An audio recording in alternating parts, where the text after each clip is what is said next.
Okay, everyone, in part one of these videos, we looked at what a claim might actually look like.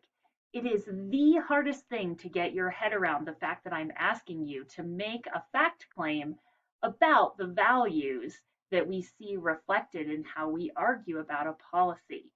But again, if you're feeling confused about that, go back and watch part one because I think that it will help you. Now, a number of you, when you start to understand this, then go to the next key question, which is, okay, well, where does the rhetoric fit? And here I'm going to ask us to go back and reach way back into our memories into January, February, and mid-March, where we did the prep work for this in Project 1 and Project 2. In Project 1, we explored how rhetoric helps us define the idea of heroes and villains. And you can do similar work here. You can look at how some groups are using rhetorical appeals to construct a person or a position as heroic, how other groups are using rhetorical appeals to construct people or positions as villainous. Similarly, in Project 2, then, we explored how rhetorical features like image patterns or idea structures tell us something about value. In this project, you're doing a little bit of both Project 1, how are the appeals and the rhetorical moves constructing certain ideas as heroic or villainous, and thinking about how the ways that those ideas are presented tells us something about values. Now, some of you may be asking a different question.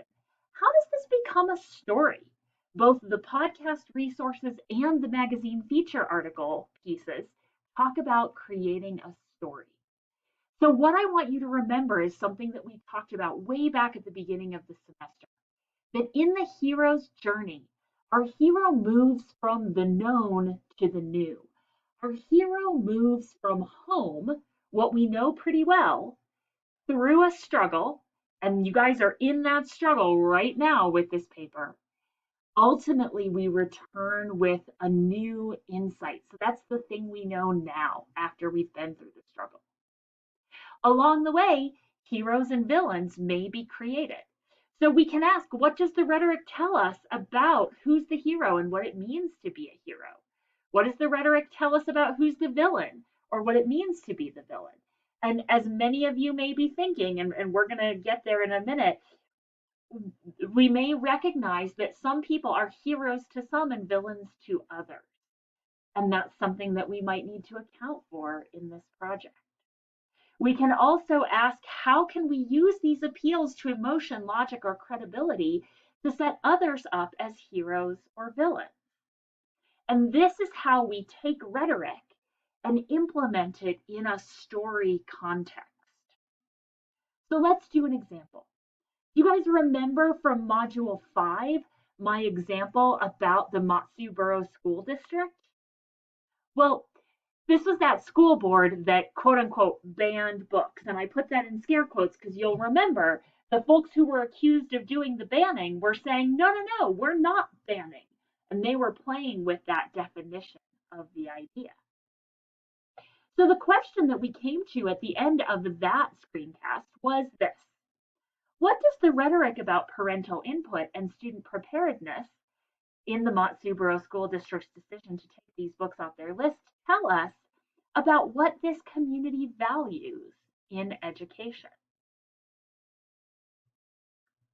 Now, we can think about the fact that those opposed to removing the books from the reading list constructed the school board as the villain. To do so, they relied on their credibility as librarians and educators. They relied on the emotion that accompanies the idea of banning books. Nobody wants to be the person who bans the books. They also relied on the emotion and the ideas about underprepared students. No parent wants to be accused of depriving their child of the education their child deserves. Finally, they relied on the logic of the First Amendment as they said, hey, the First Amendment says that freedom of speech means we can't ban books. Now, if we think about those who wanted to remove the books from the reading lists, they were trying to present themselves as heroic. To do so, they relied on their credibility as parents, the credibility of the committee that had representation from parents and educators. They relied on the logic of the definition of banning, and they relied on the emotion of anger at the idea that the media would get involved. The board member who I talked about in my last screencast picked up on the idea that the media is the enemy. And he tried to say the media has gotten involved and has skewed this story. There was a lot of anger involved there, and that's an emotional appeal. Now, some of you may be saying, okay, am I supposed to be unbiased? I've heard this a lot from you guys. And the way that I just presented those two sides suggests that I am trying to be unbiased. Now, it's worth noting that in our American culture, we fetishize this desire, this supposed objectivity. We suggest that we have to say, okay, there's validity in every viewpoint. Well, first of all, that's just not true. It's important to note that you may not actually be objective about your topic.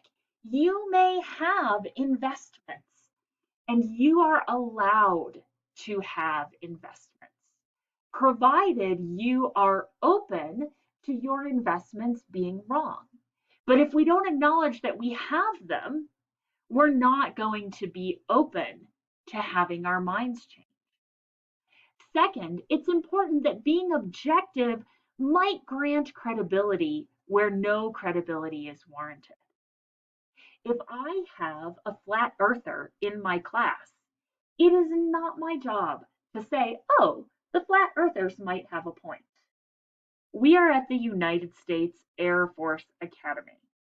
We believe that the earth is round. We have just created a space force. Now, I suppose none of that is actually antithetical to the idea of a flat earth, but it's unlikely that people who come to the Air Force Academy are going to be flat earthers. And if I suggest that the flat earthers have a point, I've actually granted credibility where none is warranted. So, am I supposed to be objective about flat Earth? No, I'm not. Am I supposed to be objective about who in the Matsu Borough School District is right and wrong? Not necessarily. Now, look, here's the deal. What I want you to be is fair and generous, not objective. If you are objective, as Abed from Community would say, cool, cool, cool, cool. But if you're not objective, I do not need you to pretend that you are. What I need you to do is present the best version of the argument you disagree with, rather than pretending you agree with it. I need you to say, if this were as easy as me being right and everyone else being wrong, then it wouldn't be an argument, but it is an argument. And why do the people on the other side think that they're right?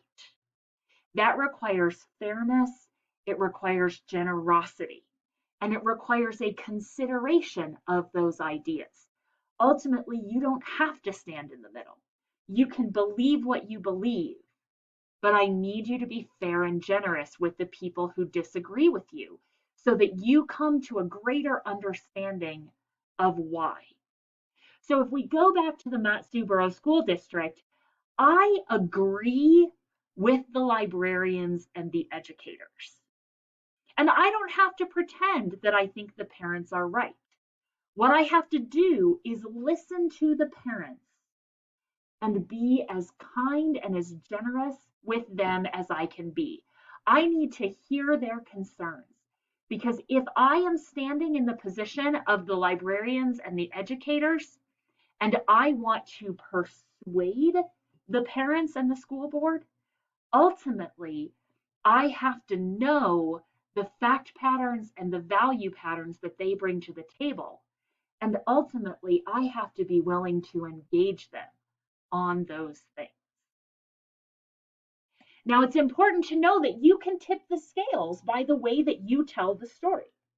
If I tell my story by putting the school board first and those who object to the school board's decision last, I'm subtly privileging the position of those who object to the school board. I told my audience that, yeah, we know that the parents don't like these books. But look at the insight brought to us by the librarians and the educators who object to quote unquote banning the books. In contrast, if I put the educators and the librarians first and the school board last, I'm subtly asking my audience to be sympathetic to the school board. I'm saying, yeah, look, we know it's bad to ban books, but look at the viewpoints of the school board. See what they're saying? There's some interesting insight there. If I want to combine their perspectives to come up with something that's totally new, then what I need to do is be attentive to what my audience might perceive as known and start there, and then what they might perceive as new and put that second. And that could involve intertwining the various perspectives.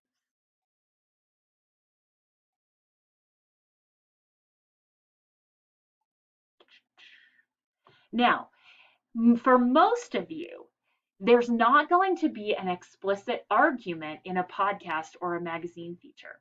Instead, we're going to be working with an implicit takeaway. And that implicit takeaway is a stance. So, as we're thinking about this, in the case of the Mat-Su Borough School District, we asked the question, what does the rhetoric about parental input and student preparedness tell us about the community's values? Well, one thing it tells me is that everyone wants what's best for the students. Parental input, of course, parents want what's best for their kids. Student preparedness is what the librarians are arguing for. So the librarians and the educators also want what's best for students. Everyone wants what's best for students, but the teachers and the parents are disagreeing about what role controversial topics play in helping the students to mature. Now, we can stop there. That is a fact claim that is important. It tells us something about the values. We have two groups of people who are pitted against each other, but they all value what's best for the students.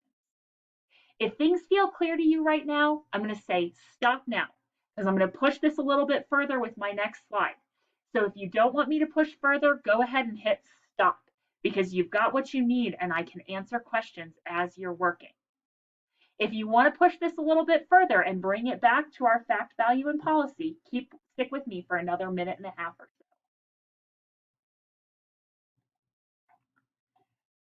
Now notice that we can use our fact claim to build a new policy, a policy that's more complex than just we should or shouldn't ban, in air quotes, these books. We can say, look, everyone wants what's best for the students, but teachers and parents disagree about this. We might also, when we introduce the idea that everyone wants what's best for the students, hear suddenly the fact that we haven't heard the students' voices. We might then make a value claim. It's good for students to get more mature. We might also make a value claim. It's bad that we're arguing about this without hearing what the students think. And that brings us to a mid-level policy claim. Before we make any decisions, we should account for what the students think about this issue. I hope this was helpful. Let me know what questions it raised for you. I look forward to continuing to guide you guys towards the completion of Project 3.